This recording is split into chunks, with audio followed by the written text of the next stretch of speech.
Big பாஸ்ல இன்னைக்கான ப்ரோமோக்கு அப்புறமா தர்ஷிகா பாத்தீங்கன்னா ரொம்பவே எமோஷனலா முத்துக்கிட்ட வந்து ஒரு விஷயத்த சொல்றாங்க. எனக்கு வந்து கோவா கேங் பார்க்கும்போது ரொம்பவே பொறாமையா இருக்கு.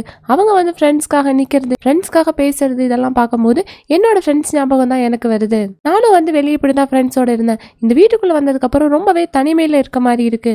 அன்புக்காக ரொம்ப ஏங்குற மாதிரி இருக்கு அப்படிங்கிற மாதிரி சொல்றாரு. அதுக்குடனே முத்து பாத்தீங்கன்னா உனக்கு இவங்களை பார்த்தா பொறாமையா இருக்கு, ஆனா எனக்கு இவங்களை பார்க்கும்போது பயமா இருக்கு. நான் ஈஸியா வந்து ஃப்ரெண்ட்ஷிப் அப்படின்னு கமிட் ஆயிடலாம்.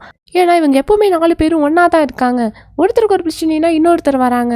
ஆனா இதெல்லாம் வந்து கேமை தான் பாதிக்குது. ஏன்னா இவங்களோட எனிமி அவங்களோட எனிமி ஆயிடுறாங்க. இந்த வீட்டுக்குள்ள வந்துட்டு ஃப்ரெண்ட்ஷிப்க்கு இவ்வளோ இம்பார்ட்டன்ஸ் கொடுத்துட்டு இருந்தாங்கன்னா கேம் எப்படி விளையாடுவாங்க?